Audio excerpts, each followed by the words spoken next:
they take to the start here for the very first time. Looking down the inside of Jack Keatley as well, a touch of contact between the two. Still rubbing wheel to wheel. What a move! Fantastic stuff.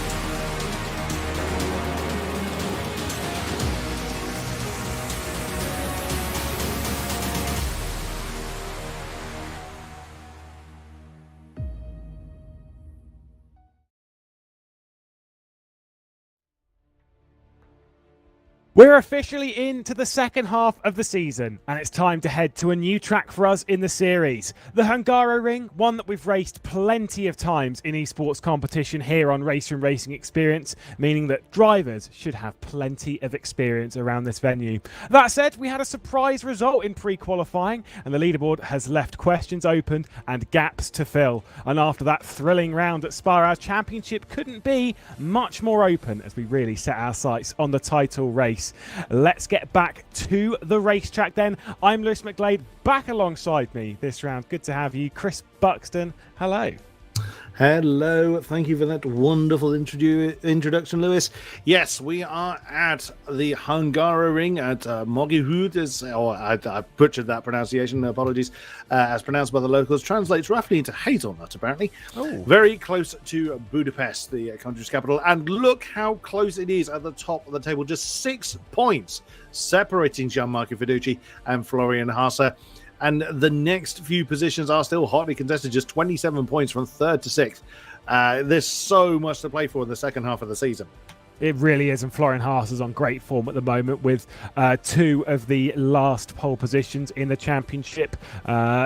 Obviously on incredible form right now. Could be a tough driver to beat, especially with his experience. Here's the entry list, and this is done in order of pre-qualifying. So Pliszka topping that, and fantastic one. Said it was a bit of a surprise. Ottaviani's actually been topping a lot of the leaderboards coming into it, and to have the Italian of Pliszka jump up to the top so tight. Plenty of names as well on there jumping in. Corentin Pointeau, a name that's raced in the CUPRA SimRacing Series before, has been racing in Division 2 so far this season, jumps in. Plenty of new liveries as well. Attila Dina and Max Pfeiffer in new liveries. Kirill Antonov switching out the light blue now for the black and yellow. We've got Sinan Gunay as well back in the championship. Plenty of big names obviously racing around. It's a tough field, we know that, but that's why it's such a surprise to see. I know obviously a talented driver, but it's bizarre to see a driver just jump to the top of the standings of the leaderboard. Clearly going very well around here. And indeed, you've got the likes of Florian Haase, who's near the top of the championship, as just mentioned, right the way down in the second half of this field. So it really is a bit of a topsy-turvy affair. The Italians really leading the way as well. So that they very much dominated the practice leading up to this session as well. So really stamping their authority on the Hungaroring. If that's anything to go by, and overtaking is not easy here at the Hungaroring, this is going to be a great race. It should be indeed. Of course, we've had fantastic racing before, haven't we? Oh, yeah. Let's have a look at what happened last time out at Spa-Francorchamps with the highlight reel. Welcome to highlights from the 5th round of the CUPRA SimRacing Series from the legendary Spa-Francorchamps. And it was Florian Haase on pole position from Max Pfeiffer. Poor qualifyings from Alessandro Ottaviani, and championship leader Gianmarco Fiduci would leave them with the work to do. Great qualifyings from Division 1 debutant Matija Markovic up in 6th position.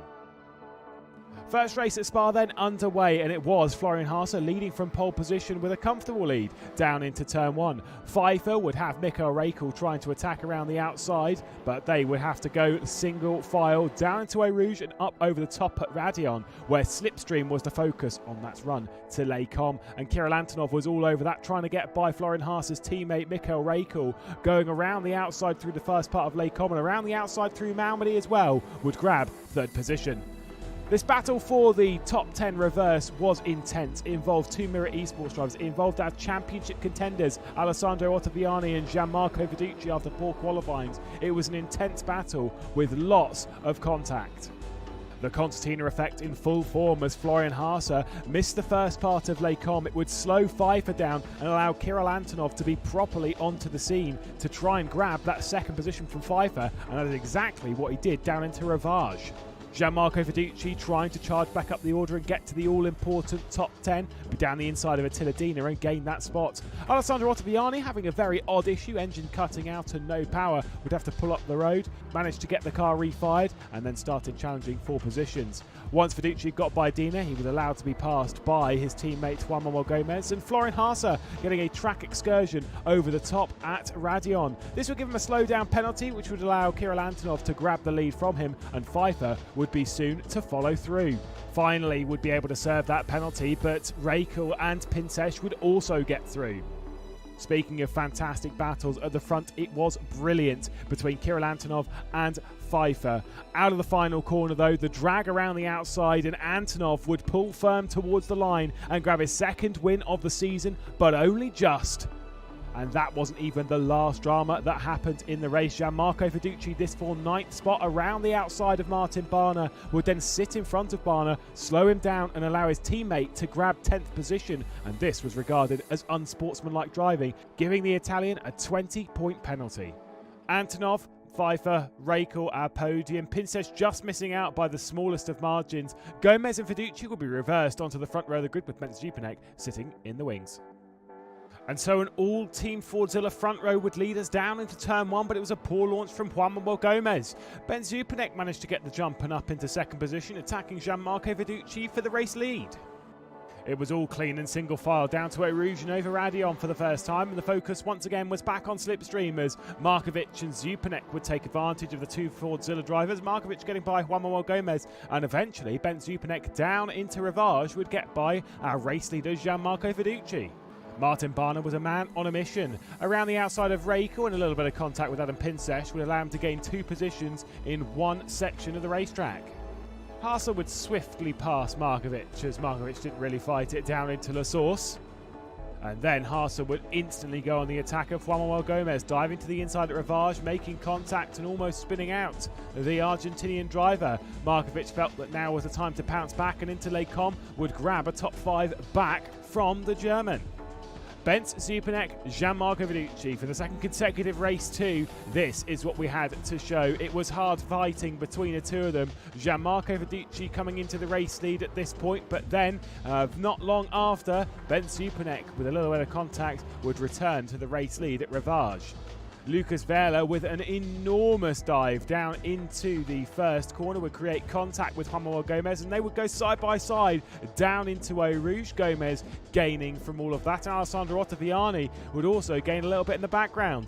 Jupanek then slowed down into Les Combes, lifted out, allowed Gianmarco Fiducci to take the race lead, but then a couple of laps later, Jupanek would slipstream his way back through. Eventually, Florian Haase would get by Martin Barner and grab the final position onto the podium.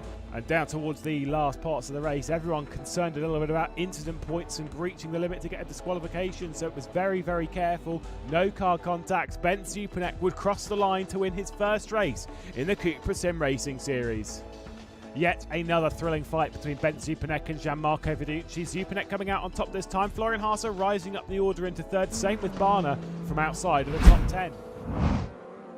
6 drivers finishing a second apart in that second race. I am absolutely gutted that I missed it, but what an incredible performance put on by our drivers. Some questionable moves here and there, but my goodness me, that was so intense. So many drivers so close together. And I'm rather thinking we were going to face a little bit of that this time around, because Hungaroring is that much more difficult to put those big banzai moves into place. There's far fewer times to do it. So yeah, this one's going to be interesting to see who are the defensive masters in our class. It's a narrow circuit, isn't it? It's typically referred to as being almost street circuit-esque. It's tight, especially around the back end of the circuit when you've got these fast-flowing corners. It's hard to make moves around here. Obviously, we'd more expect to make some dive bombs down into turn 1. That's the expected move, which means it's quite easy to cover off. I'm expecting to see some interesting moves, shall we say, through that midpoint of the session when we get into the races. But with qualifying coming up, who knows what way it's going to be. All I know is that qualifying on pole position is super important. I mentioned it there in the highlights package that Gianmarco Fiducci and a couple of other drivers, even Ottaviani, they didn't qualify very well around Spa. Spa, you can kind of get away with it. Here, you can't. You've got to qualify well. No one is taking anything to chance. I mean, you would have thought the race has already begun. Absolutely everybody flocking out, fighting for their own bit of track. That's absolutely amazing. But yeah, absolutely. Qualifying is much more important here than in a lot of other circuits. So everyone's going to be finding that extra bit of positions, extra bit of pace.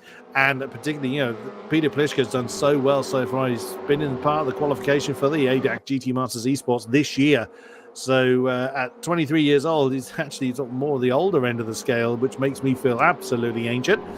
But he topped, was certainly part of the top three. I think he was actually top in the practice session that's just ended, that preceded this. So a lot of pressure on the young shoulders. I believe he might well have been second. Certainly in the top three. It was three Italians topping it between Alessandro Ottaviani, Pliska himself, and of course Gianmarco Fiducci topping practice coming into this. The Baz Esports driver has been in the top 5 before this season. In the very first race. Outside of that, has kind of struggled as Pliska to re-find that form. We look at our championship leader by just 6 points. How much pressure is on the shoulders now of Gianmarco Fiducci? Could have been 26 points ahead had it not been for that issue. I mean, normally we see Fiducci, he's a clean driver. He's respectful. He understands what's going on. I mean, take for example his opinion after that feisty race between himself and Ben Zupanek at Aragon in race 2, and he went for a dive that he himself said was a little bit too far, was a little bit over the line, and thinking that he's not really that type of driver. And in this sense, to do something like that towards the line, he almost was a little bit desperate, but it was more so just, I don't know, just trying to figure his way through his own little race. I'm not 100% sure how to think through it, but let's ride on board with Petr Pliska on that run down to turn 1. Baz Esports topping pre-qualifying, and look at all of this lovely air ahead. Plenty of space to attack, running through turn 1 and down the hill. You got Santa Guida directly ahead, not giving any slipstream or anything in that regard. Through turn 2, some might call it turn 3 or whatever. I'm going with turn 2. That is Same. 2. The kink does not count. Through 3 and up to 4. Now, this, Chris, is a part where I think we might see a couple of moves in this area. For the brave, yes, we've got a pretty brave grid. Haven't we just? It's really bumpy. You've got to commit to it early enough so the person you're passing knows you're trying to get it done. Long turn 5 then, so they're just going to wander a little bit wide. We're going to be seeing a lot of usage of those runoff areas, particularly in Sector 3. Now bouncing over the apex is very much unsettled as a cars, but it's a relatively low speed through 6 and 7. Now into turn 8. Banzai that one, all the steering lock you can muster. Now through 9, you're really chucking the car around quite a lot, so it's a very, very taxing circuit. Through 10, it's fairly flat out left-handed, so keep the throttle fairly feathered for 11. That's where they'll wander very, very wide. As long as they don't exceed the green AstroTurf, it should still be legal. Now heavy on the brakes, down the gears for 12. Chasing, starting to come back uphill again. Now it's turn 13.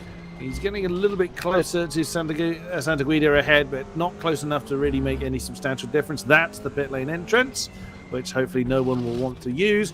Final turn, go as close as you dare to the pit wall, and then stamp on the gas to sprint down to the line. What does Peter Pliska get on the board? Max Pfeiffer first time on the board with a 51, and it's a couple of tenths quicker, 51.269. No, it's already been beaten by Simon Gunay, the Turkish driver, 51.224, 4 thousandths ahead of Florian Hasse. Never mind, Ottaviani has retaken that for the Italians, 51.162.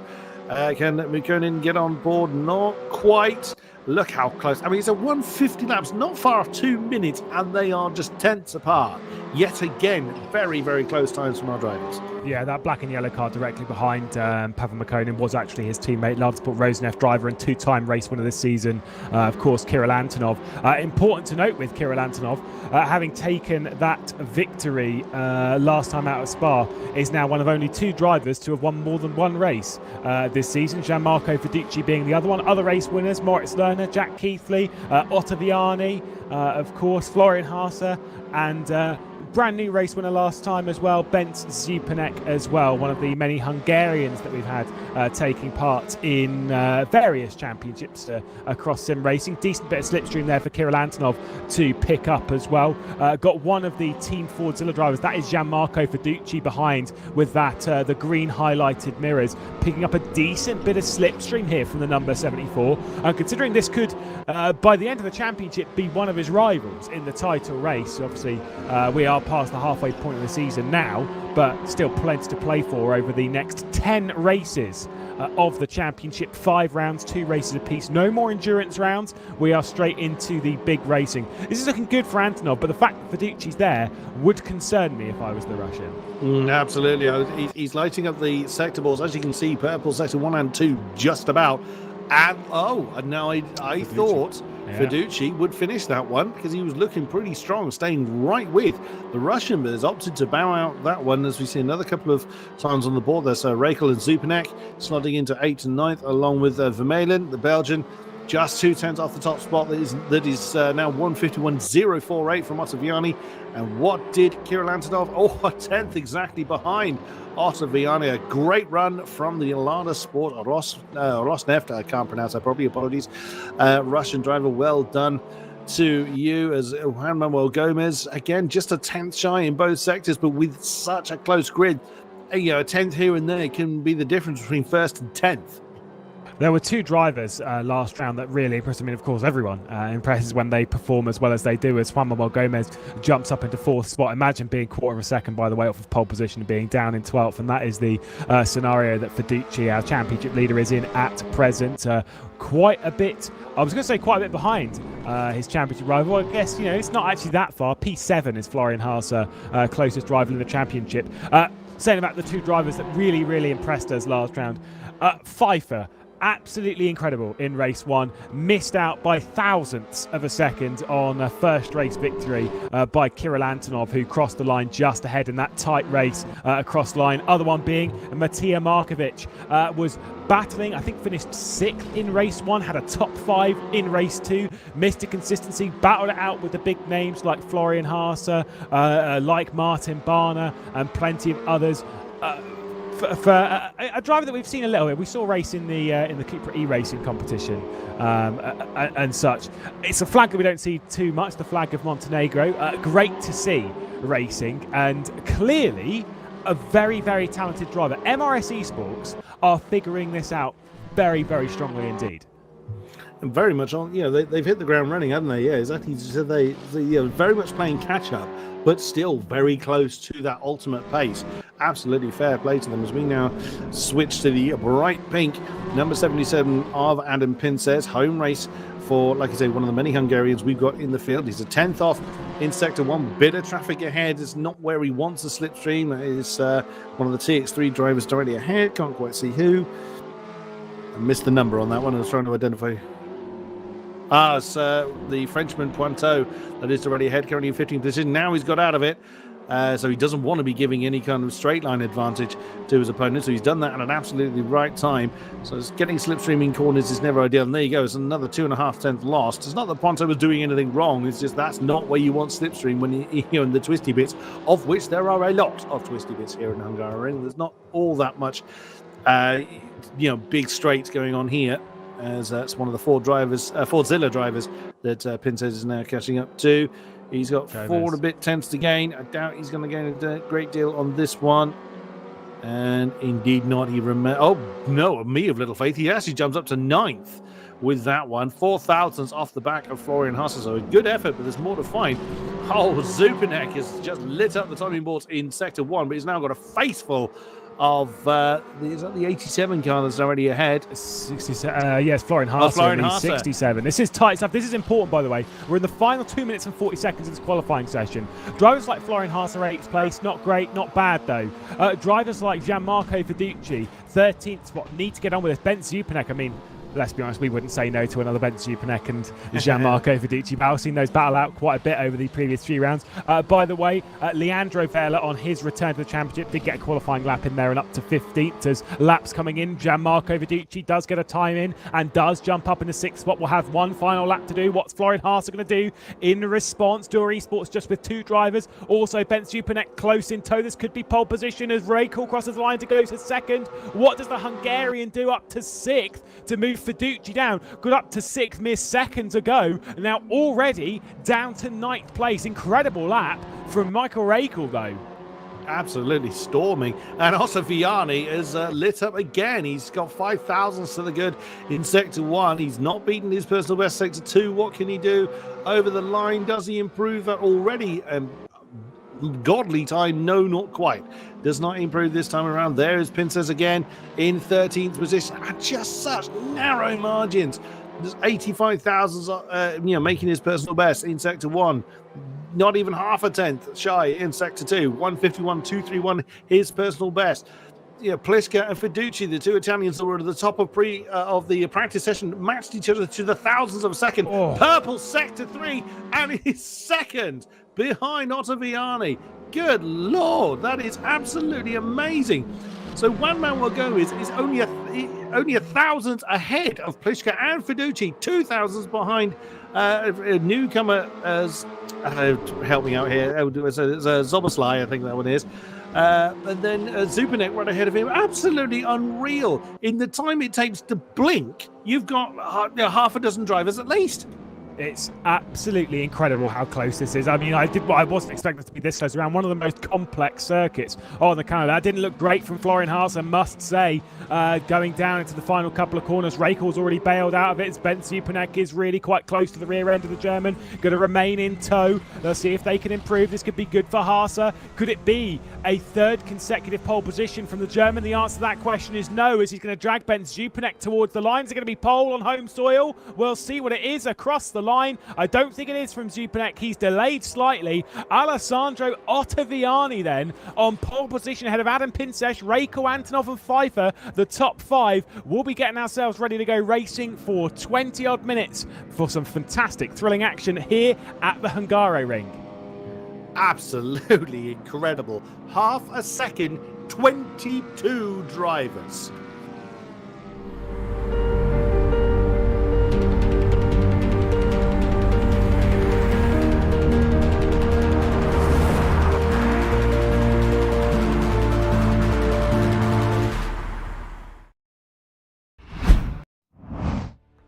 Incredible scenes in qualifying. We'll get ourselves ready for 25 minutes of racing, and if that's how tight it is in the timesheets, I am expecting a close race.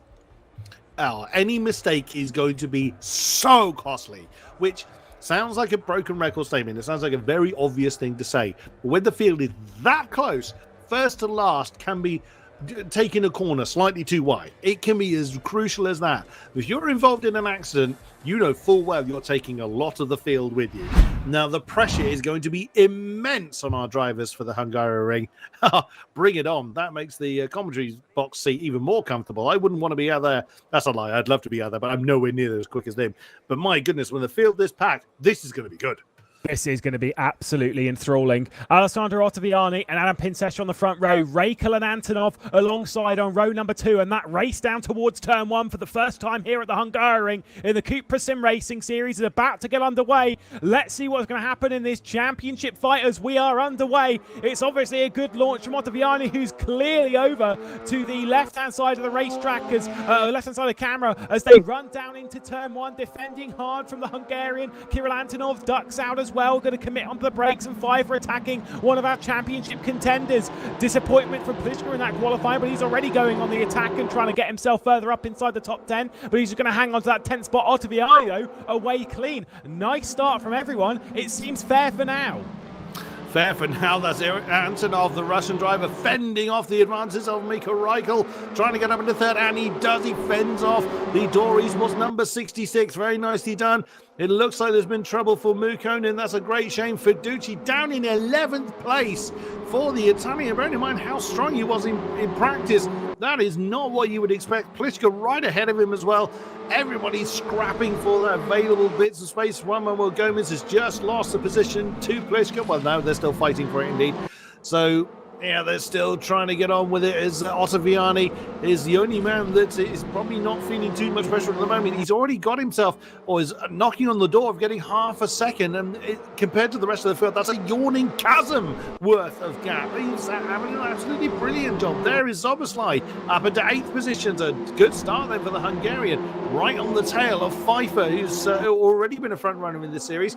Absolutely unreal. Like I said earlier, it could go anywhere. 25 minutes of very close racing. Oh no, the Barnett gets a big old punch in the face, but actually manages to hold it. Very nicely done down in 12th. Yeah, I don't think he'll be fancying waiting behind Fiducci after the last excursion on the racetrack. Previous round at Spa, when the two came together, coming across the line in race number 1. Fiducci in 11th spot, and once again, yet another race where he's got to do the work in race 1 to get inside the all-important top 10 reverse grid. First lap completed here at the Hungaroring. Ottaviani leading from Pinces. Antonov Reika was coming across to defend that Soboslai, and of course, it is Juan Manuel Gomez got a little bit of a battle as well. A couple of positions ahead as Ben Zupanek and Florian Haase battling out. All Axel Vermeulen way down into turn 1. That was definitely assisted. Oh, that's a shame.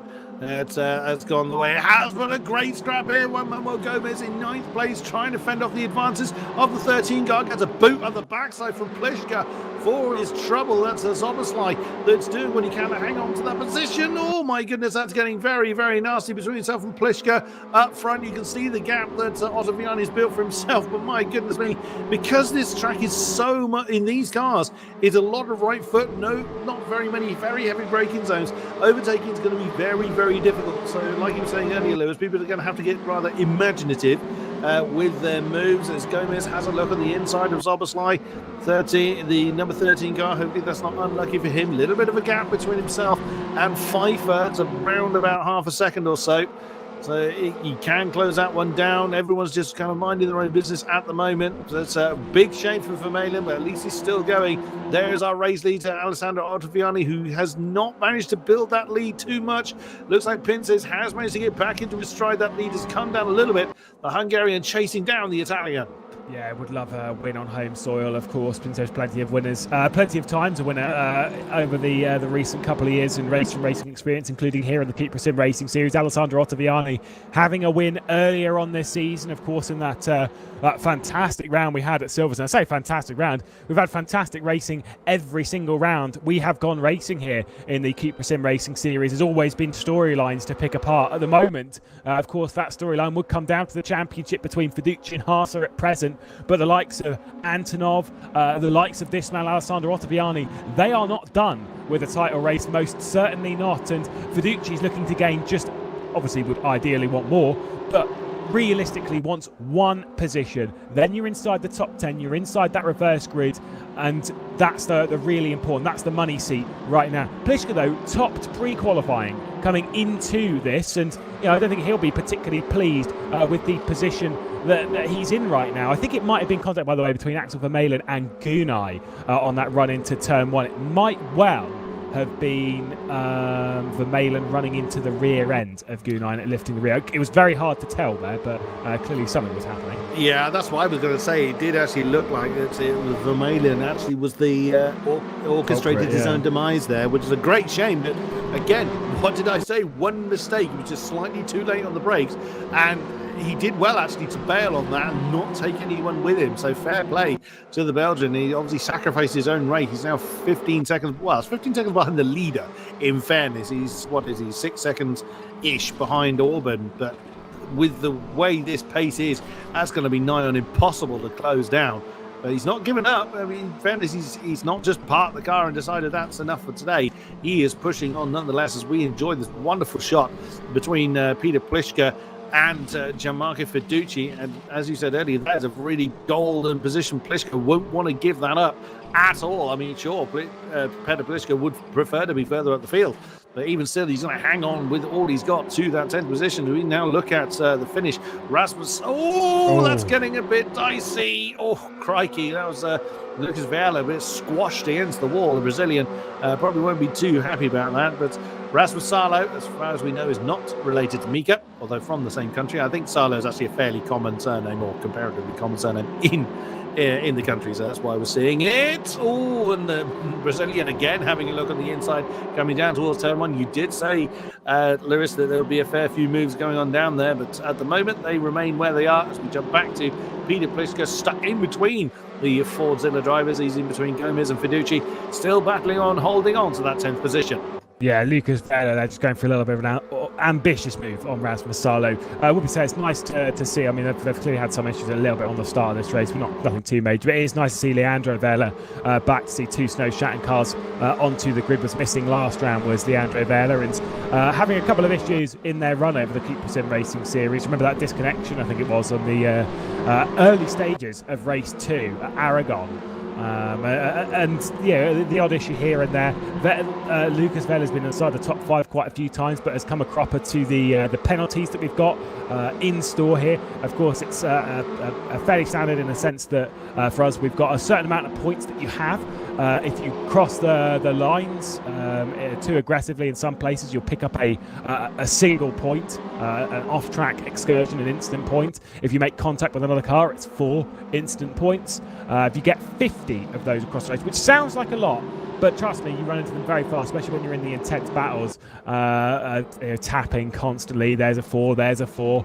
You can get to 50 very, very quickly, which we've seen breached quite a few times. Lucas Vela has done it a couple of times. Juan Manuel Gomez has done it a few times as well.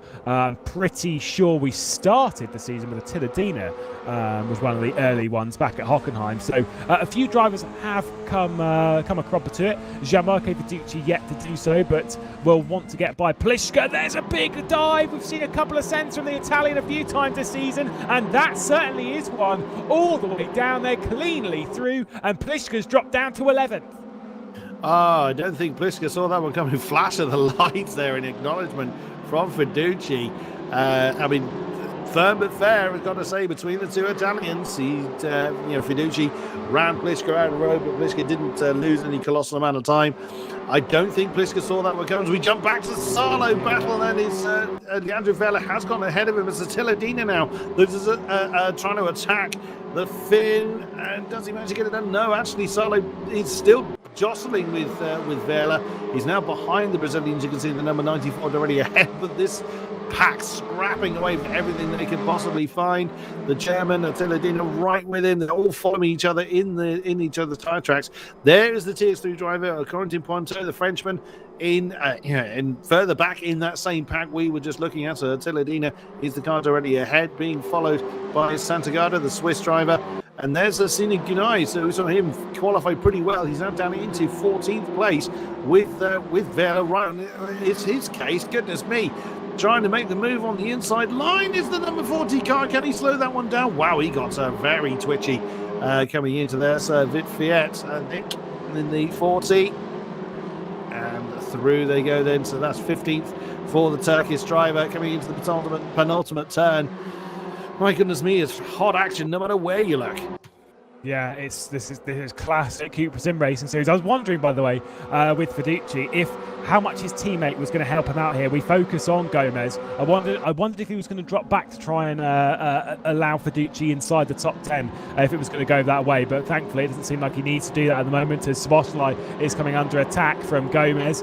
Trying to go around the outside of turn 1, not work there, might open the door for Fiducci to come through, but we'll see how hard the two Team Fordzilla drivers battle it out. Bit of a flash of the lights once again from the Italian, switching it back to the inside. No. That is not a great move from Gomez. Seen that done a few times from the Hungarian of Gogo Bowdy, also from the Englishman of Jack Heathley, but that one was not quite as clean. Szoboszlai is going to be outside of the top 10 as Pliska's also going to come through, and that feels so undeserved as he is deposited down the back end of the grid and also coming through his Barner. Yeah, it was a bit brutish, I thought. Szoboszlai really didn't really deserve to be barged into like that from Fiducci, but that's racing. Like you said, when it's this close, when it's this intense, one simple mistake will cause incidents like that. But on they go nonetheless. There's still 14 and a half minutes for them to figure out where they're going to be, and there's just no colossal gaps anywhere. There's comparatively big gaps, yes, but no major yawning chasms anywhere. Even for Maiden, he's closing in on the back of the snake as we now look at race leader Ottaviani, and Adam Pintos has really closed that back in. He's dragging Kirill Antonov right with him as well. So the gap, there was a bit of a gap from those top three to the chasing pack. That gap has gone. So Ottaviani must be sweating bullets right now. We saw earlier on the onboard camera of Reichel in fourth position. The focus on his face was absolutely intense. So we look at the replay then of Fiducci making that move on Pliszka as as it runs him out of road, but not unfairly so. So it was a nice and clean move between the Italians. But looking at that camera from Reichel, the focus on his face was absolutely immense. The look on his face, he could melt metal with it. Is absolutely amazing. As Fiducci has just made the move on his teammate, Juan Manuel Gomez. Is he going to sit for it? Well, there's no team orders going on there. Oh, my goodness me, look at that. As the Argentinian trying to push the Italian along, and Pliszka wants a bit of that as well. Doesn't quite come off. Juan Manuel Gomez just about shuts that door. My word, I barely finished a sentence before there's something else to talk about. I was worried then that Gomez was going to send down the inside as he did on Szoboszlai. I don't think that would have been well held behind the scenes at Team Fordzilla. Pliszka all over the rear end of the Argentinian as Barner also tries to come through. A little bit of contact as well as the two Hungarians battle it out over 11th position at the moment, 12th position for Szoboszlai. Markovic as well as a part of this and could be reversed up onto pole position. Remember, the battle is realistically for 10th place. We've got two above that in Fiducci and Gomez, but then it's Pliszka, Barner, Szoboszlai, Markovic, Vela as well, that one being Leandro Vela ahead of Sinan Gunay. They're all, the reason why I say 10th again is that reverse grid. It's the most important position on this grid right now, with the exception of the race win. It's going to be so very tight. Szoboszlai on the rear end of fellow compatriot Martin Barner, dives it to the inside and then back to the outside, trying to go all the way around, just going to get shuffled out there for track position. At the moment, by the way, with Ottaviani trying to take his second win of the season, Antonov's not far away. He could become a 3-time race winner of the season. It would make him a 5-time race winner in the championship, and that's 5 times over the last, I think it'll be 12 races, including this one from the final 2 at Macau last season. So many race wins. Pinsash only with 1 podium this season, though. Fancies trying to take a race win on home soil. We'll see if he can make that one stick. I know you'd be a massive fan. I don't know how much you love that livery. Oh, yeah, completely. Yeah, we were talking about that off air. But, I mean, you can't deny the performance Adam Pintos is putting in. He hasn't had the best run of luck, as you said. His performance slightly inconsistent, but he is doing a brilliant job. But he is dragging the Russian with him. Antonov is just ready to strike if it does all go wrong. There you go. There's been 4 Hungarian race winners in the CUPRA SimRacing Series history, being David Nagy, Adam Pintos, Gogobaldi, and Zupanek as well.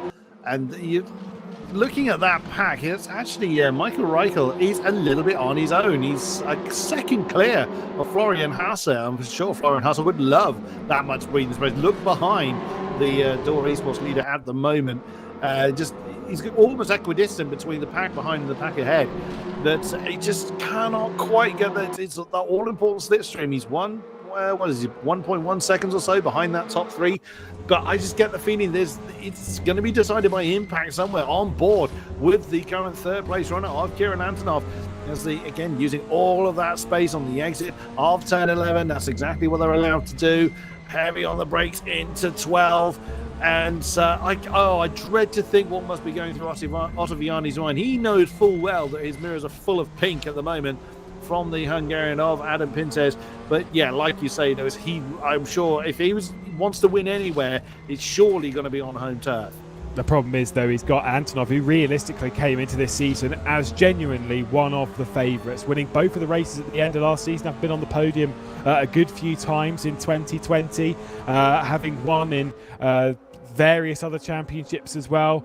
Looked so strong. I distinctly remember him also winning in the esports WTCR championship. It's older, but that might be incorrect. Can't fully remember myself. It is correct. And Fiducci also won on that day as well. I think it was his first win in. Good move. Oh, that's a great move from Pliszka on the cutback down the inside of Gomez. Again, important positions here. Gomez could be shuffled outside of the 10, dependent on what Barner can do. Yeah. Oh, that's going to be contact. Pliszka's going to be sent here. Barner comes through the middle, and Pliszka's going to try and make it stick on Gomez as well, trying to hold the position. Little bit dirty there. Oh, that I'm just wincing at everything going on there. That just changed it so rapidly. But again, we've been alluding to this all night. There's one little mistake. It doesn't even have to be your mistake. And that whole pack shuffles up. In comes Oberstein as well, wanting a part of that, along with Markovic and the lead of the Vela brothers. And wow, look at that. You can see Oberstein just wants to get back up into the lead of this particular pack. There you just see Barner disappear out of the shop. But my goodness me, there might well be a few things said about that. That got a little bit ugly. So yeah, but that's going to happen, isn't it? Some moves are going to happen cleaner than others. And fair play to Martin Barner. He just took full opportunity of someone else's mistake to gain 2 positions out of that exchange. The thing is, when it's so close, when you get dived by someone, in a normal racing incident, you just kind of think, well, it was a bit of a rubbish move. Vela down the inside there of Markovic. So I think Markovic might well just hang on, running into the penultimate corner, but Leandro Vela fully on the attack, knowing how important that position is. Of course, likes of Vela, Leandro and Lucas and Gomez, they're racing from the other side of the planet in a sense, racing from South America, from Brazil, from Argentina. They've got to deal with connection issues and such, but that move was a little bit over the line. And when you have a move like that that's over the line, obviously you've got someone instantly ready to pounce as, that's a late defence there from Zupanek, and I don't think that one would have been viewed quite nicely. Very much a reactive defence, and Pfeiffer won't be too happy. There goes Gomez, and the door is open for Petr Pliška, and I think maybe Soboslai might be through as well. We didn't see if he was helped into that manoeuvre, the Forza car. We don't know whether there was a tap or whether it was just too late on the brakes, but Juan Manuel Gomez is now outside of that top 10. That reverse grid pole is just changing hands so many times. But now Petr Pliška on the back of Barner. And look at the gap that's formed between themselves and that next pack down the road. So let's have a quick look at the timings. It's it was indeed over 2 seconds between Fiducci and Barner. And that's going to happen if you're all scrapping, if you're all repeatedly changing position. That's the back view from the Forza car of Gianmarco Fiducci. That's what 2 and a bit seconds looks like in these cars on this track. 7 minutes ago, this race has absolutely flown by. But yeah, I was just about to say, I bet you Adam Pin says he's just biding his time. But he's still pushing at 99.8%. Hopefully he's got a little bit more in hand to try and deploy against Ottaviani. Of course, Ottaviani's not hoping that. He's hoping that everything he's doing is keeping that bright pink car right behind him. You'd never know what Kirill Antonov's going to do. Now Pincer's making himself known in the mirrors of the TX3 driver. But yeah, Antonov is just ready to pounce. I reckon this top 3 is going to swap round at some stage. How? No idea. But I don't know that it's going to come across the line like this. I wouldn't know how to call it right now. Nope. Like I say, I'm in your boat as well. I mean, they may well cross the line this order. Ottaviani from Pinter from Antonov. They aren't going to stay this order for the next 6 minutes. Surely not. I mean, Ottaviani's driving a fantastic race right now. He's not making a mistake. But at the same time, Slipstream, Pinsesh is a quality driver as well, knows what he's doing, as Zupanek holding the inside line. Pfeiffer able to, I was going to say, not able to make a stick around the outside. I thought he was going to give it a good go. But obviously, Zupanek just running him out wide. And each time they do that, Fiducci's closing in bit by bit. Pliška not content with 9th position, with 10th position, wants 9th off of Barner. It might open the door for Gomez to be back apart. Potentially a risky move. I'd almost be sat there thinking, just hold on to 10th. Just let Barner do his racing line and just follow him. Don't initiate any sort of combat just to make sure that Gomez can't do anything about you. I was having the exact same thought. I thought it was risking too much. Juan Manuel Gomez could have easily slipped through into that 10th position if it went wrong, but fair play to Petr Pliška. That's why he's in the car and we're not, I suspect. He's got the stones to actually try and make the move. But Juan Manuel Gomez, the Argentinian, is determined to try and get back up into that 10th position. He's certainly got the pace for it. But we'll see the scrapping going on behind them as well. Soboslai and Markovic are having a great old scrap as well. Pretty much everybody is. I keep saying that like that's the only people fighting. That's what we love about the CUPRA series. There's so many battles going on. Oh, big defensive move from the Hungarian number 13 of Soboslai. No one's made this outside maneuver work yet, but actually, just as I say that, Markovic has managed to hang on to it. He wants the inside line for the penultimate turn. Can he get the move done? Right behind them is one of the Velas. Markovic has nosed him to the lead. He's got him. What a great move, but can he shut the door just about in time? What a move from Matej Markovic. Can he hold it, though, down the straight? That's going to be the biggest question. Now we jump back up to our top three with what we're going to have 3-ish laps to go. Kirill Antonov looks really set to pounce. So does Pinces. Can Ottaviani hang on to it? Absolutely no idea. That's Peter Pliška having another go at Martin Barner. Still can't get it done. My goodness me, I don't envy these drivers, but what a show they're putting on.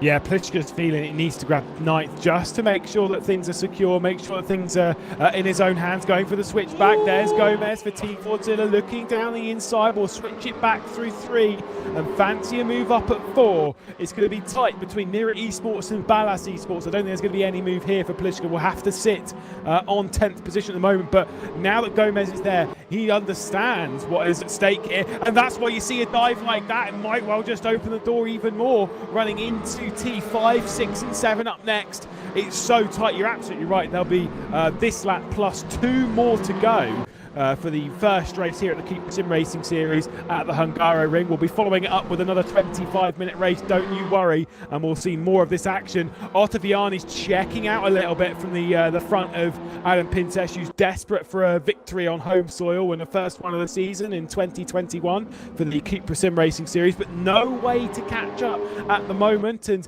Ottaviani is holding firm. Oh my goodness me, it's just impossible to know where to look. Thank you very much, Robert Wiesenmüller, for the excellent camera work. I don't envy your position, sir. We've got the easy bit. We get to scream about it. I wouldn't want to be the one trying to pick the battles. And there's another one. That's Max Pfeiffer being shoved to the outside line from Zupanek, I think it is. So Struth alive, and there you go. There's that defensive move again. Gianmarco Fiducci trying to do something about it. Currently in 8th position. We're going to have 3 wide and down into turn 1, are we? No, not quite. Fiducci slots back behind. I think they're going to resume the 3-way battle they had before. Going back to Peter Pliška's move on this lap, this corner last lap, I think he tried to cut back underneath Barner, but didn't quite get the movement quite right. He tapped the back of Barner, and is he going to try it again? Oh, there's the move. There's the dive that's been coming from Gomez. He's now got that 10th position.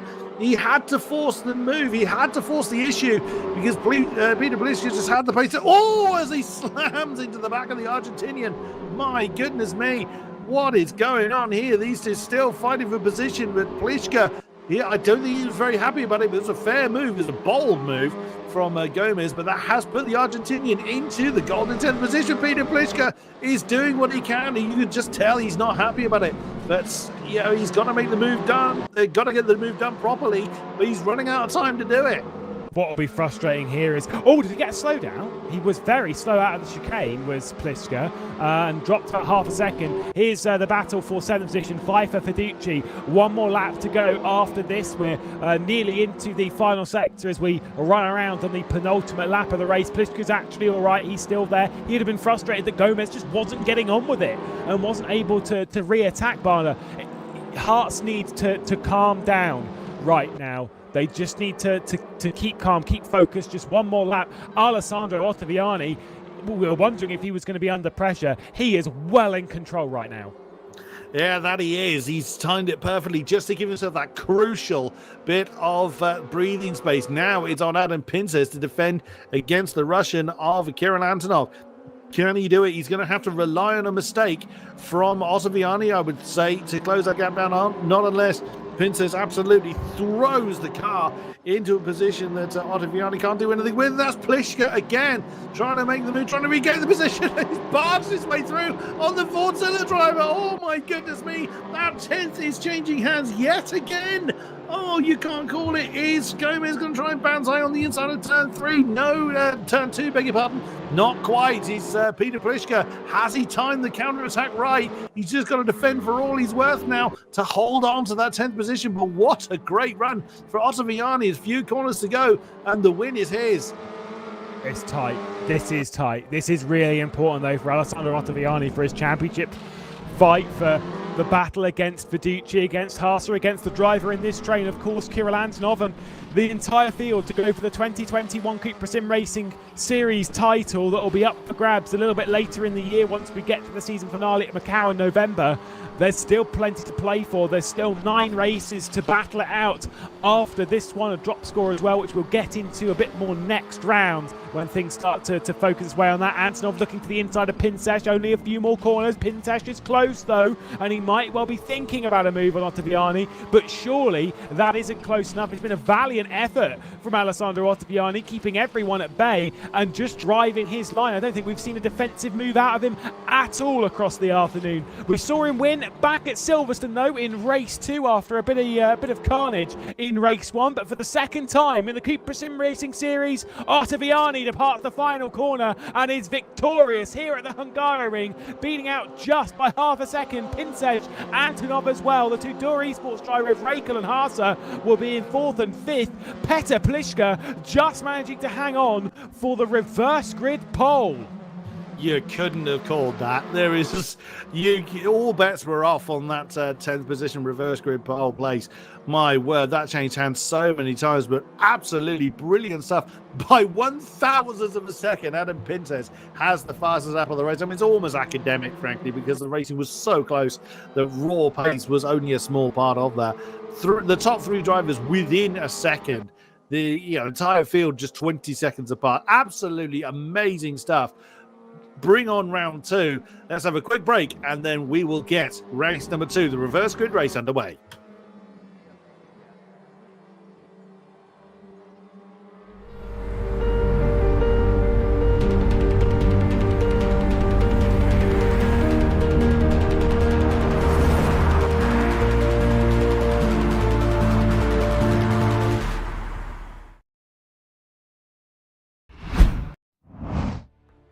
And what a race it was. Absolutely sensational to see Ottaviani winning once again in the CUPRA SimRacing Series. Second victory of the year, but to be fair, now he's going to get reversed down into 10th. We've not necessarily seen those get reversed down the order work their way up.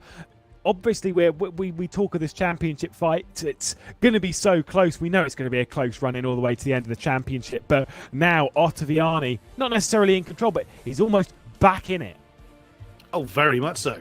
I get the feeling that this race is going to be a little bit more chaotic because overtaking is that much more difficult. You need to get your elbows out, as we really saw, particularly between Gomez and Pliška. I think we're going to be seeing a lot more of that. But with the field this close, that could really be disastrous for some people. As long as people keep their heads, we've seen that go wrong as well.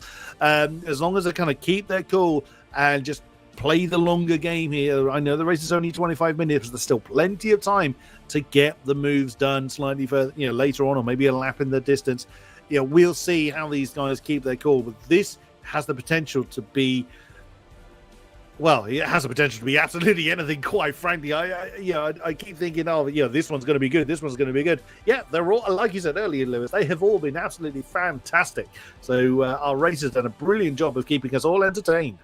Yeah, it's been a sensational season so far, and there's so much more to play for. But race 2 is about to get underway. Got about 30-odd seconds before the race is underway. And, of course, that tight fight, seeing Pliška reversed up onto the reverse grid pole. It was tight between himself, Martin Barner on that run towards the line. Once again, 25 minutes up onto the clock. Another race to look forward to, another tight fight. Communicating with the team, Gianmarco Fiducci there, ready to go once more. Pliška, Barner, Fiducci and Pfeiffer. Who's going to win the second race here at the Hungaroring? That long run down to turn 1 again. Let's see if Pliška can get away nicely and cover off to the inside from the advances of the Hungarian of Martin Barner, who wants a home soil victory. Our focus on Pfeiffer. Once again, we might see that battle between Bent Zupanek and Gianmarco Fiducci already in the defence there. That's Mikael Raikkonen trying to hold off Kirill Antonov's charge up the order as they're 3 wide in the background.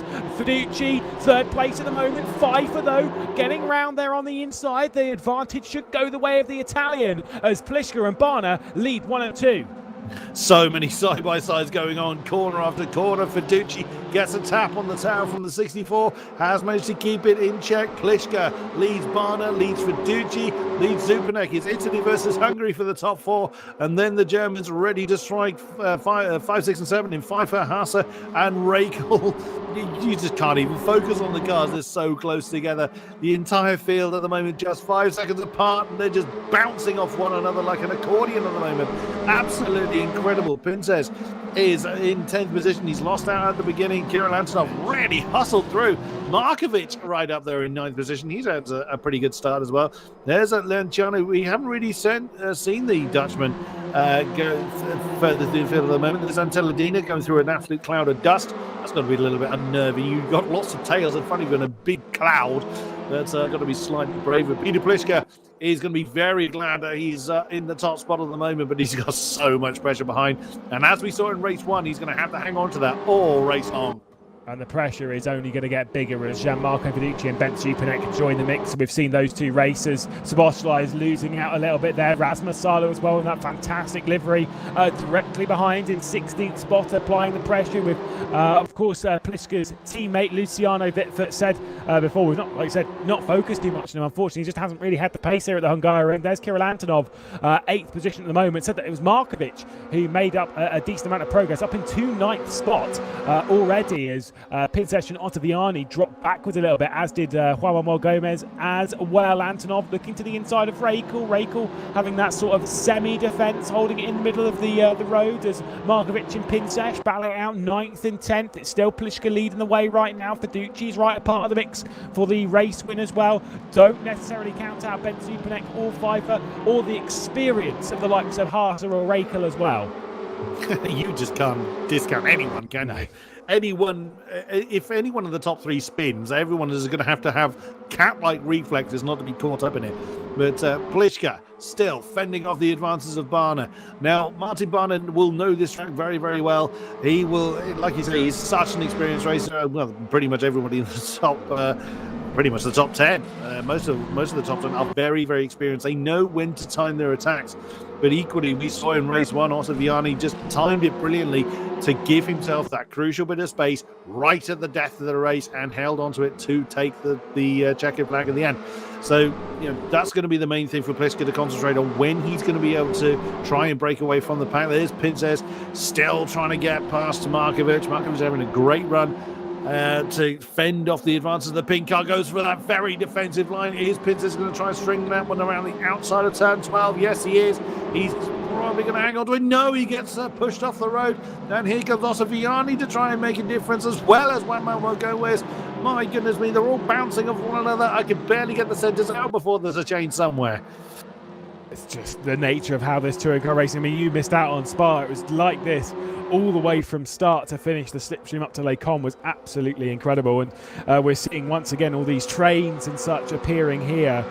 It's so tight, and Markovic just seeming to be a little bit of the cork in the bottle, so to speak, for everyone else down the order, as Pinces understanding that there's a little bit of pressure on his shoulders from Ottaviani behind, and that charge forward, little bit slow off of turn 1 from Pinces, and Ottaviani's close, looking to the inside, doesn't fancy it for virtual drives by TX3. Someone who did. Gomez once again so aggressive down into turn 2. We've seen plenty of aggressive moves from him. Certainly confident in his braking ability. Absolutely. Markovic looks about 12 in that particular shot. He looks so young, makes me feel even older. I mean, my eldest is 11, so maybe I should sign him up. Maybe I'll get to scream about him in this setting. No, I have no disrespect about that at all. He's doing such a great job.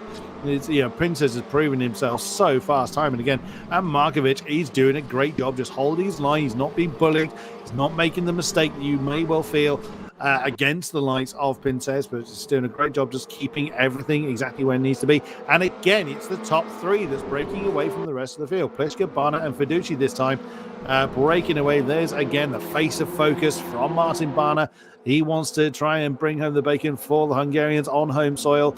We didn't quite see that from Adam Pinces last time around. Is Barna going to go to the top step? We will see, but Pliszka's got himself a half a second gap.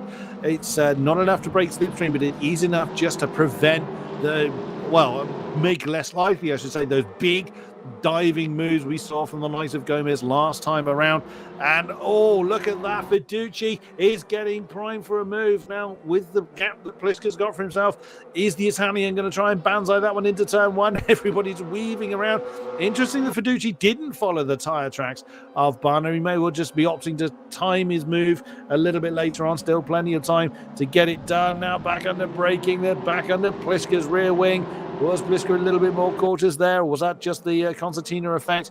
There's an almighty great train right behind. No one has had a major incident, it seems. The 24 drivers still all in the train.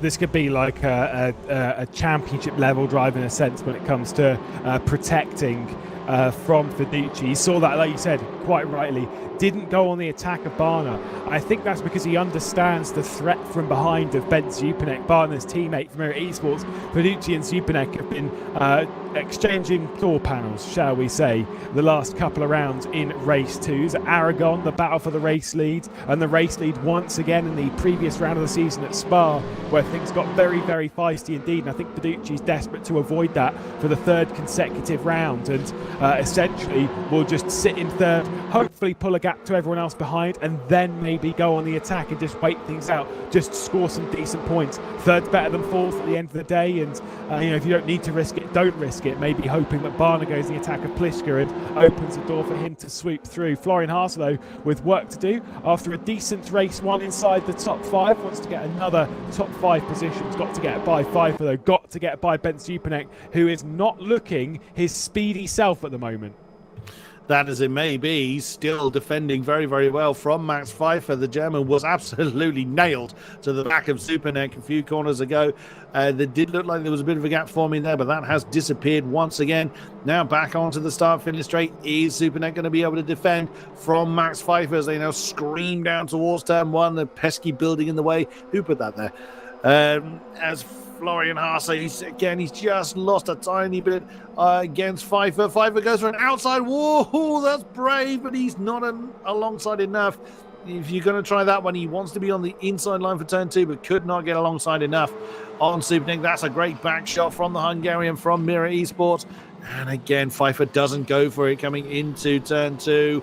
As they get staying very, very close. It does look like he's a bit of a cork in the bottle, but just the pace difference is so narrow between these guys. It's not like one person's really doing a much slower pace and no one can get past him. It's just that's the nature of this series, as was very much proven in race one.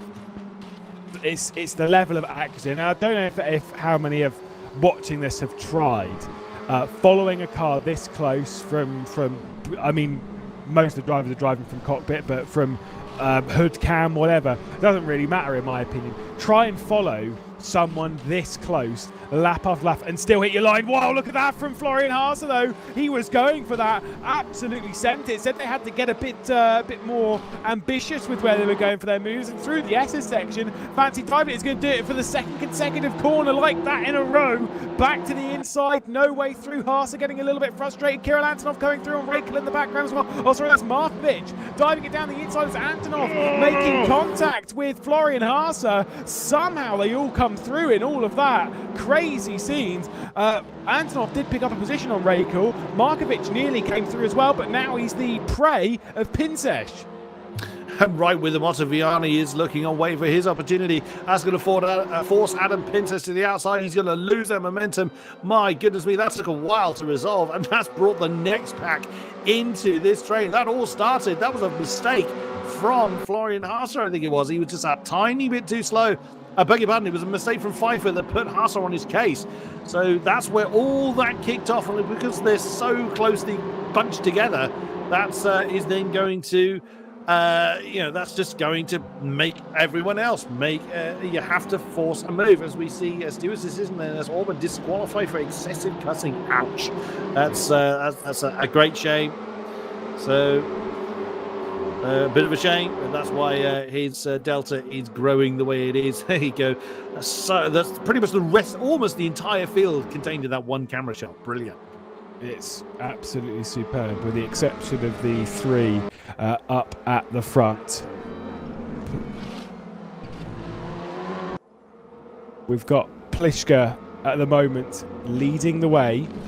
Not by much, though. Pliska yet to win at all in CUPRA SimRacing Series competition. Martin Barner, well, we ticked one off from Mirror Esports last round, didn't we? With, of course, the victory from Ben Zupanek at Spa. Martin Barner yet to win in the CUPRA SimRacing Series, which, when you consider the Mirror Esports contingent and the Hungarians that they have, with the likes of David Nagy, of course, the 2020 Series champion of the CUPRA SimRacing Series, when you think of Gergo Baudi as well, one of the most successful drivers in RaceRoom competition, and of course across sim racing in general. He's won so much, and obviously doing stuff in real life as well at the moment, having won various competitions that afford him the opportunity to go racing in real life as well. Would be good to see Barner add himself to that list. One of the latest signings for Mirror Esports. Ben Zupanek defending from Pfeiffer, Haase, Antonov, Rakel, Markovic, Pinsesh, and basically the entire field behind that is the top three who are the breakaway right now, as Fiduci's looking to the inside. There's the send and does make it. I wasn't sure he was necessarily convinced about sending that one down the inside. It's allowed Pliszka to pull away, and it hasn't even netted him the position. Oh, that was unbelievable. Oh, he went to do it again, didn't he? But Martin Barner had that door closed. The Forzilla driver not done yet, but all that's realistically done. He's handed the potential victory to Pliszka. He's got himself a good seconds gap now that he could easily maintain, with Barner and Fiduci fighting the way they are. And Barner had no choice. He had to make that cutback to try and get that second position match, which of course he successfully did. He couldn't just allow Fiduci to dance off into the distance, because that's exactly what he would have done. Fiduci is so quick. They all are, in fairness. All drivers taking part in this series are just monstrously quick. Now, Barner's only real hope is going to be a mistake from Pliszka, which has not, bearing in mind he's been under pressure all race long and hasn't yielded a mistake. It's a very long shot for the local to try and get the win. But even still, a second will be very nice. Both Pliszka and Barner trying to fight for their first win in this series. That's going to be a tall order. There's the bumper cam from Fiduci. This is probably going to disappear into Barner's exhaust pipe at some stage, such as their proximity in racing. Well, there you go. You could probably count the amount of pits and marks in the exhaust pipe from this range. So Fiduci, he looks set to try and make the move again. He's not done trying to attack the Hungarian at the moment, and still another 12 minutes to go. He's got to think championship game right now. Maybe the win is out of the way. Just, I'd say, sit behind Barner for now. Just let things tick off. Yes, you've got a good gap behind. Maybe see if Barner could try and reclose the gap to Pliszka, but that instant defence is just going to cost them both time. But obviously, he's covering off as Pfeiffer's looking to the inside of Zupanek in the background. Fiduci's gone for the cutback. Pfeiffer's gone for the inside, though, running the Hungarian off the track at the exit of T1, instantly back into the slipstream. Fiduci's just dived to the inside of Barner as well at 2, and there comes Zupanek as well. It's all happening here halfway through the race. Fiduci's up in the second, Zupanek's back up in the fourth, as they're all going to start tripping over each other, costing each other time. Pfeiffer's not done with that. MRS Esports want themselves fourth place in this race. Pliszka has pulled away. He has no idea the level of battling that's going on behind him, and for the driver that top pre-qualifying coming into this, he just wants to run away. Absolutely right, and he's doesn't need a second invitation on that one. Ben Zupanek has got so much pressure, and he has handled it brilliantly well. He could have easily panicked with that many people around him. I know I would have done if I was the cork in the bottle. Well, I'm never quick enough to be the cork in the bottle, quite frankly. But with that many people around, it would be very easy to panic, and he didn't. As that's Karen Antonov that is trying to make the move on. That's Pfeiffer, and he has got it done. He's demoted, and that's both Germans he's nailed on this lap. He managed to get past Florian Haase coming into turn 2, and now the Russian has gotten up into the top 5. Nice. He's done lots of jostling for position right behind. There's another impact there between the Germans. Well, there are 3 of them, so they are going to bang around a little bit. Adam Pinses just has not been able to capitalise at all. He would wish this was race 1 because he would have done in the reverse grid penalty, but no, we are already in that one. So Peter Pliszka is counting his lucky stars. 2 seconds to the good. Now Fiduci is the one that's going to have to play defensive. 10 minutes to go, and cruise mode is engaged for Ballas Esports. Pliszka leading by 2.4 seconds from Fiducci. Barner back to the inside as Fiducci almost left that one completely open. I'm not sure if that was a mistake from the Italian, but Barner pounced and instantly dived it to the inside. I'm not actually sure what Fiducci was doing there, realistically speaking. I think his eyes were off the prize. Barner back to the inside around the outside of 2. You don't see that too often, but Fiducci's made it stick. They're still side by side, giving each other room. Little bit of contact. Fiducci and Barner up towards 4. This could only end in tears. Who's going to yield? The answer to the question is realistically neither, as Fiducci's gone for the cutback round the outside at 5. They remain side by side. Time is flying out the window as Mirror Esports Zupanek is going to be closing in. At the moment, Barner's hanging on a second. My goodness me, I reckon Fiducci was paying too much attention on where Barner was and missed his braking point because he just basically braked in a dead straight line coming into turn 1 that left the door wide open for Barner to dive through. And Barner he needed a while. He needed down to turn 4 to get that one done, but he stuck with it. He didn't give up and forced the Italian into that defensive move. And Barner barely hung on to track limits there. He was pixels away from running off the green AstroTurf, and there he is. He's just unflustered. I'd be breathing heavily and sweating like mad. It looks like he's just fired up the sim. He looks like he's just out for a quick practice. You know, kick around in football or something. It's just, how on earth do they do it? You should have seen one of his teammates, Gergo Baldi, at the Nordschleife last year in the esports WTCR, EWTCR esports championship, where he was just driving around, leading the way, eating what we assume. I think we assume it was marshmallows by the end of the broadcast. Just going up the hill, just chomping away. Oh, Kirill Antonov though in the background trying to get by Zupanek. This could be an absolute charge from the Russian. Was denied race victory and even the attempt of it, but fancies to get a couple of decent results. 2 top 5s would be great, but if he can get himself up in a 4th, even better. Fiducci to the outside of Barner. This one didn't really work last time, and it's not going to work this time as well. Mirror hanging on with Barner. Just about for second position. Fiducci in tow. Zupanek, Antonov, Pfeiffer, Haase, Raker all battling it out over 4th spot as well, as some drivers dropping down. I think that might have been Verla, who's very, very close with Salo as well. It's just so incredibly close. 7 minutes, 15 seconds left to go here at the Hungaroring, and at the moment Pliszka is in a world of his own. I cannot recall a time where a driver has just cleared away from the rest of the field at this level. Nagy would have done it a couple of times last season with his absolute dominance in the title race, just beating out Moritz Lerner, but it's his consistency at the front that was just exceptional. Florian Haase and Pfeiffer still battling out. Haase needs this position if he wants to be really taken seriously in the title race. He needs to get it done. He is going to get it done. Running down to the final sector of the racetrack. He's going to clear Pfeiffer now, and Rakel's going to come through as well. Oh, Door Esports are on the move. It looks like they're trying to demote the 64, and they have they? Because now Florian Haase, Max Pfeiffer's going to be on the inside line. Can Reichel hang on to it? Oh, he wants the inside line for the final turn. Still side by side. They haven't resolved it yet, and it does look like Reichel's going to get that one done. That was brilliant coordinated overtaking there from the Door Esports pair. Florian Haase now up the top of that particular as well. Kirill Antonov is a little bit further ahead, but there he is, the Russian for Lada Sport Rosneft. And straight to the defensive line again for Zupanek. Can he keep the Russian behind? The Russian trying to drive through the Hungarian, and that's brought Florian Haase plus the entire pack right behind him. Here goes Fiducci again. He's just determined to make this move work. He's just piling on the pressure, trying to force Martin Barnett into a mistake. It hasn't come off this time. He's got time to play this game. So, keep on making these moves, making this car really obvious in the mirrors. He's fine for now, but when it gets down to the final lap, Fiducci is he's gonna have to time the banzai right and hope he's close enough for it to pay off. Fiducci needs to listen to Rob Wiesenmüller, who gave some advice at one point in sim racing. Of course, our broadcast director here for this race, and does a lot of things behind the scenes for these kind of series. It's incredible how it does, but was always like, you're trying to make it look too pretty. Just dive it down the inside, just get it done. And I will always remember that, because it's a great bit of advice. A lot of times, sim races and drivers' races in general, you try and make it look pretty. You're thinking of going around the outside. You want to make it stick. Where, yes, it's being covered off by Barner, I do get that. But sometimes it's just like, just send it.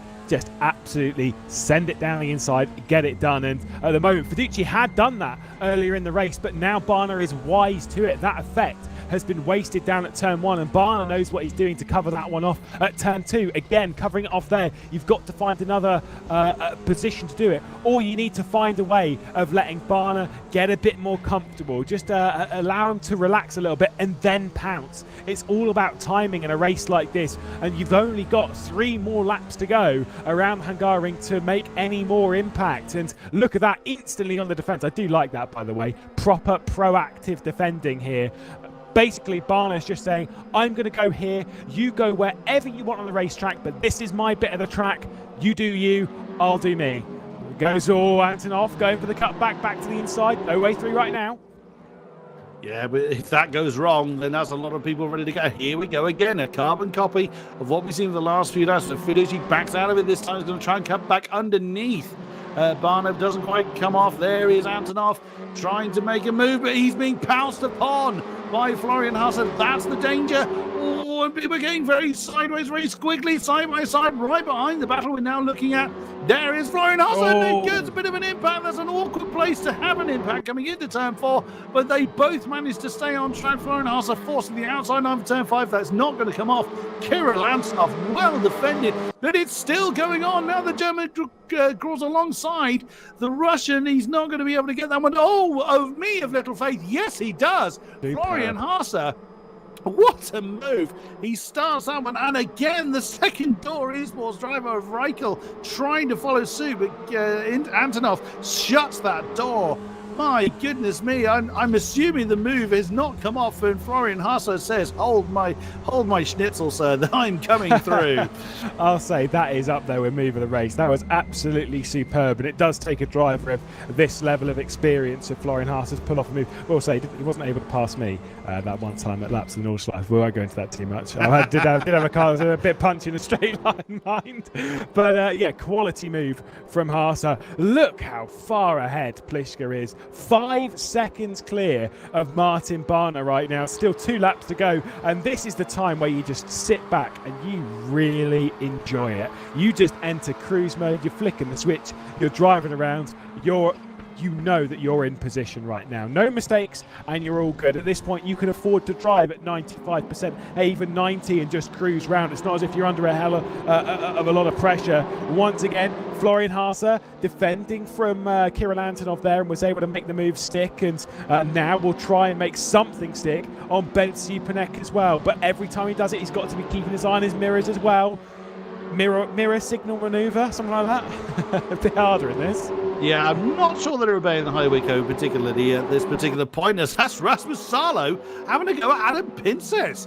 Well, it's not been a great race for Pinces this time around. That's the way it goes sometimes. The reverse grid race doesn't always agree with everybody, but the Finn for Absolute Motorsport flying through into 11th position. Nice maneuver there as he sizes up Gomez. Oh, side by side, Kirill Antonov.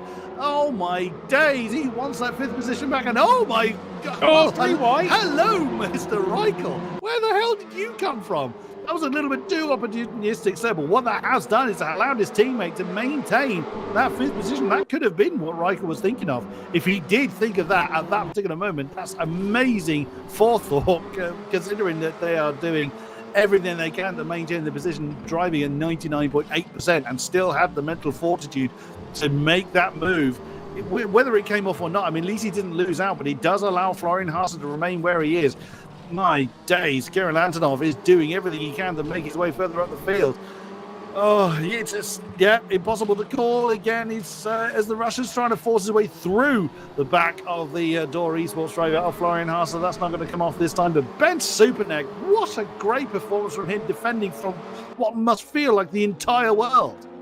It's a lot of pressure. Here comes Fiducci once again, nearly creams the back of Barna's Mirror Esports car. No way through at the moment, and once again through turn 1, it's close. Antonov going for the cutback. It's tight, but still no way through. What else can you do? They've tried all these moves time and time again as there's contact again.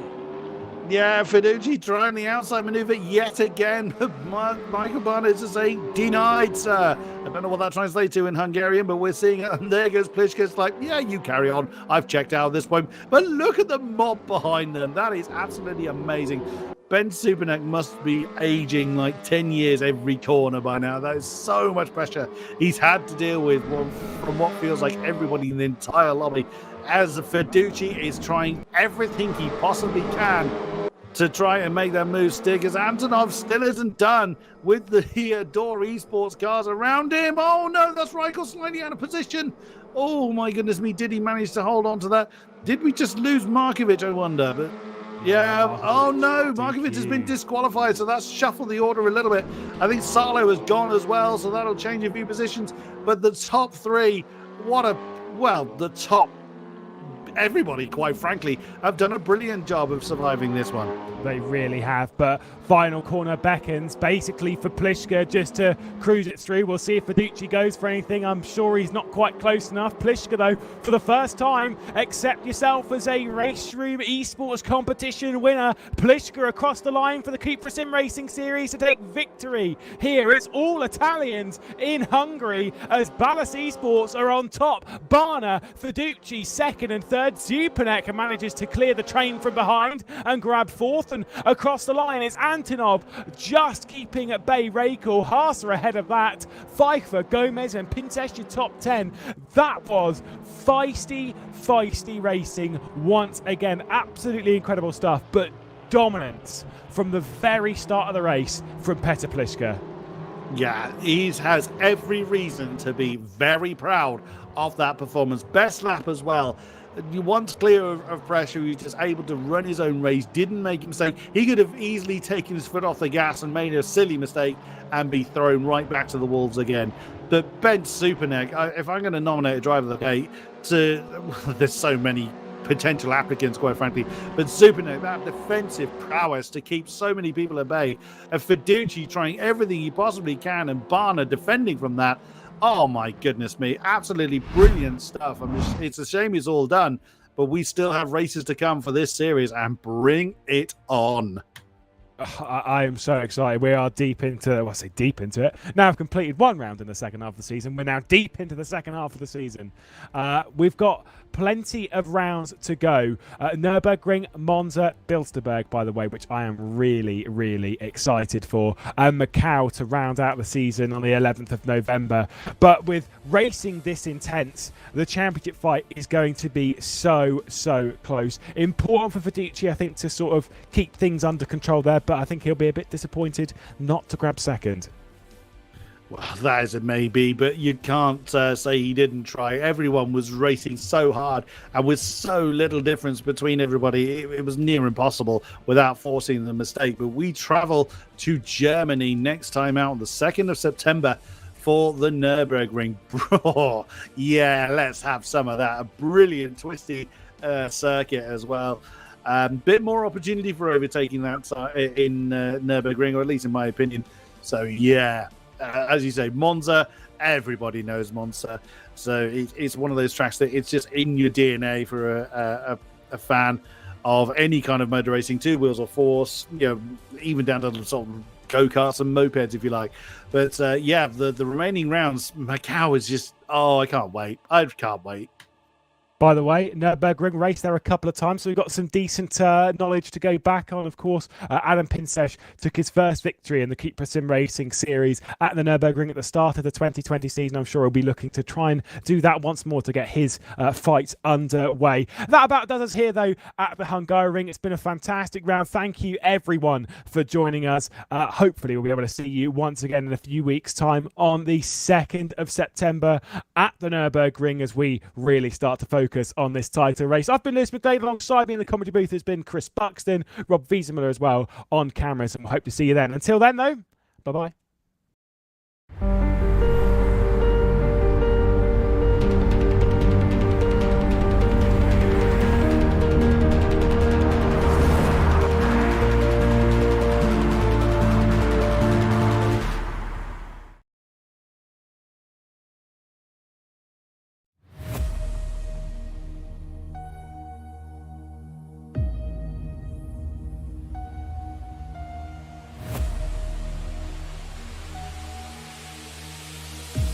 they take to the start here for the very first time. Looking down the inside of Jack Keatley as well, a touch of contact between the two. Still rubbing wheel to wheel. What a move! Fantastic stuff.